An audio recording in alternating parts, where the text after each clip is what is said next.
BJP भी लगातार कह रही थी कि हम ही सही है इस पूरे मामले पर। एक तो मैं बिल्कुल ही सरप्राइज नहीं हूं जिस तरीके से जिस डायरेक्शन में स्पीकर का डिसीजन जा रहा है। दूसरा, बचपन से हमने ये कहावत सुनी थी, वही होता है जो मंजूर खुदा होता है। रिपब्लिक है देश के, फिर कहा गया वही होता है जो मंजूर कॉन्स्टिट्यूशन होता है। 2014 के बाद से एक नई परंपरा शुरू हुई है, वही होता है जो मंजूर अमित शाह और नरेंद्र मोदी होता है।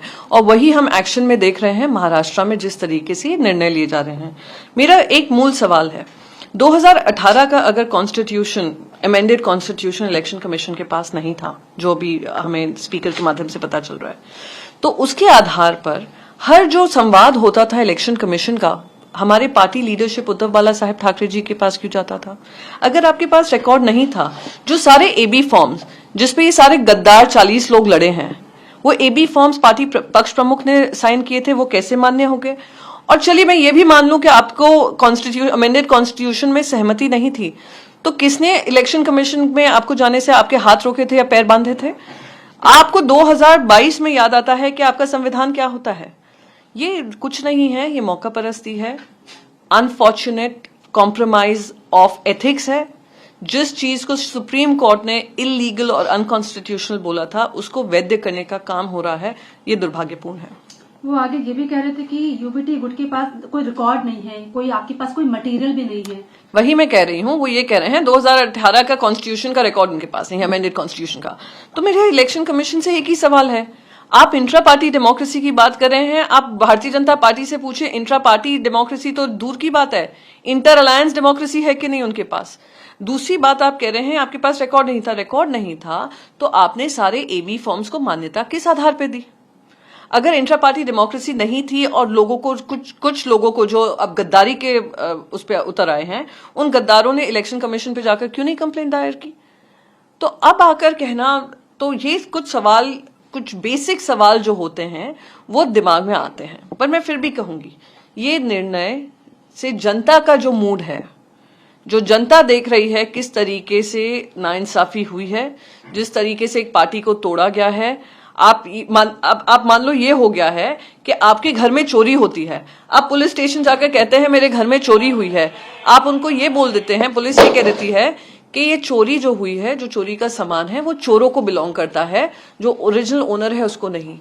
आज जो काम हुआ है वही हुआ है इलेक्शन कमीशन के निर्णय से को लेकर, और आज इलेक्शन कमीशन का ये कहना कि हमारे पास ये कोई रिकॉर्ड नहीं है 2018 के अमेंडेड कॉन्स्टिट्यूशन का। संजय राउत भी कह रहे थे कि मैच फिक्सिंग है, क्योंकि पीएम का आगामी लोकसभा चुनाव को लेकर वहां पर दौरा भी है। आप भी इसे फिक्सिंग, आप लगातार ये क्लेम भी कर रहे हैं, आप आरोपी लगा रहे हैं कि जिस तरीके, क्योंकि अपोजिशन बोल रहा है कि उन्हें कैसे पता कि वहां पर उनकी रैलियां भी होने वाली, उनकी सरकार वहां स्टेबल रहेगी, जो सिंबल का जो कॉन्फ्लिक्ट है। तो आप भी इसे समझ रहे हैं कि प्रॉपर पूरे तरीके से प्रोपेगेंडा और प्रॉपर फिक्सिंग यहाँ पर हुई है। मैं ये समझ रही हूँ कि संविधान को दरकिनार किया गया है, सुप्रीम कोर्ट के फैसले को जिसने इलीगल और अनकॉन्स्टिट्यूशनल कहा था और शेड्यूल 10 को सबसे ऊपर माना था, उस शेड्यूल 10 को दरकिनार किया गया है।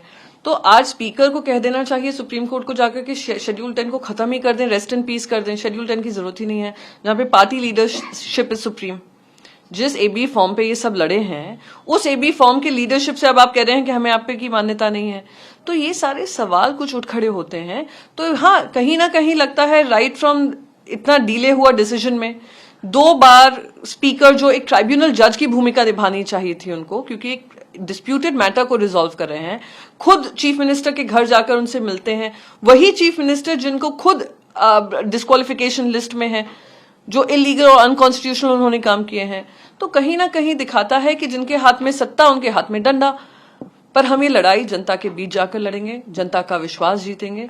महाराष्ट्र की जनता से ही ये बिगुल बजेगा कि ऐसी सरकार, ऐसी भारतीय जनता पार्टी, ऐसी 2 मेंबर्स की पार्टी को 2024 में हराना है, और वो हम हराएंगे। क्योंकि अब वो बहुमत शायद दिख भी गया है। अगर बहुमत है तो मेरा एक सिंपल सवाल है, इनके पास सब कुछ है, लोगों का प्यार है, बहुमत है, अलायंस है, आइडियोलॉजी है, विश्वास है, जो भी है, तो आप बाय इलेक्शन रख लीजिए ना। इलेक्शन कमीशन अब तक बाय इलेक्शन क्यों नहीं करा? क्यों सुप्रीम कोर्ट भागा हाईकोर्ट के निर्णय के खिलाफ पुणे में बायपोल करने के लिए? अगर आपके पास सब कुछ है तो लोकल बॉडी इलेक्शंस कर लीजिए। अरे अगर आपके पास सब कुछ है तो आप यूनिवर्सिटी के इलेक्शंस हैं उसको भी रोके बैठे हुए हैं। तो क्या दिखाता है, क्या साबित करता है? ये साबित करता है कि ये भारतीय जनता पार्टी ने जिस तरीके से एनसीपी के उस गुट के साथ अलायंस किया जिनपे सारे भ्रष्टाचार के आरोप थे, दाऊद से लेकर इकबाल मिर्ची से लेकर 70,000 करोड़ का घोटाला, उनके सबके साथ अपने आइडियोलॉजिकल कॉम्प्रोमाइज किया और आकर हमें पाठ पढ़ा रहे हैं और सर्टिफिकेट दे रहे हैं। पर मैं फिर भी कहूंगी कि जनता का विश्वास हमारे साथ है। जनता की पॉपुलैरिटी रैंकिंग्स आप कहीं भी देख लीजिए, कोई भी आप पॉपुलैरिटी रैंकिंग्स देख लीजिए, पूछ लीजिए किसके साथ जनता है, वो सब आपको यही बताएंगे कि हमारा जो विश्वास है उद्धव बाला साहेब ठाकरे जी पे है। तो अब चूंकि आप लोगों को बड़ा झटका यहाँ पर लगा है, तो इसकी भरपाई के लिए क्या स्ट्रैटेजी आप लोग बनाएंगे? इसको हम झटका नहीं कहते हैं। ये झटका जो पड़ा है देश की प्रजातंत्र के उसूलों को पड़ा है। ये झटका जो पड़ा है संविधानों के उसूलों को पड़ा है। जो मेन पिलर्स होते हैं देश को चलाने के, उसको झटका मिला है। आज महाराष्ट्र में जो काम हुआ है वो आने वाले समय में सारी पॉलिटिकल पार्टीज के साथ ये करेंगे। जो चोर चोरी करेगा उस चोर को मान्यता देंगे। तो ये लड़ाई बहुत बड़ी है। ये लड़ाई सिर्फ महाराष्ट्र तक सीमित नहीं है, पर हाँ, ये लड़ाई जरूर महाराष्ट्र एक निर्णायक तरीके से हम पे विश्वास जताकर हमें ये हिम्मत देगी, हमें ये बल देगी कि आने वाले समय में देश के संविधान के लिए और देश के प्रजातंत्र के उसूलों के लिए हम लड़ाई लड़ें। अपार्ट फ्रॉम दिस, गांधी तमाम नेता जो है वो डिक्लाइन कर रहे हैं। वो कह रहे हैं कि हम इस इवेंट में नहीं जाएंगे क्योंकि ये बीजेपी आरएसएस का प्रोग्राम है। देखिए, जहां तक राम मंदिर की बात है वो हमारी आस्था का विषय है, उसमें मैं कोई राजनीति नहीं करूंगी। पर एक ही सवाल उठ खड़ा होता है कि देश के 4 शंकराचार्य हैं, उन्होंने भी कहा है कि वो इसमें शामिल नहीं होंगे। क्या हम शंकराचार्य जो हिंदू धर्म के कर्ता धर्ता रास्ता दिखाते हैं, क्या वो भी गलत है? तो मैं इसमें राजनीति नहीं करना चाहती हूं, मैं बस आस्था की बात करना चाहती हूं। आज राम भगवान अयोध्या में आ रहे हैं, हम सभी उसका स्वागत कर रहे हैं, पर राम भगवान के नाम पे अगर राजनीति होगी या ऐसा कहा जाएगा जहां पे कर्नाटका के बीजेपी आईटी सेल ने किया था, जहां पे नरेंद्र मोदी जी को बड़ा दिखाया था, भगवान श्री राम को छोटा दिखाया था, वो हाथ पकड़कर उनको रास्ता दिखा रहे हैं, क्या ये सही है? क्या ये हमारे हिंदू धर्म को आगे बढ़ाता है? ये आप भगवान से भी ऊपर बन गए, आप ये दर्शाने की कोशिश कर रहे हैं। मैं कह दूं, भगवान श्री राम हमारे सबके दिलों में है, हमारे मनों में है, हमारे धर्म में है, हमारे विश्वास में है, हमारे निर्णयों में है और हमारे काम में है। उसमें राजनीति नहीं है, पर यह जरूर सवाल है कि राजनीति इस पर कौन कर रहा है।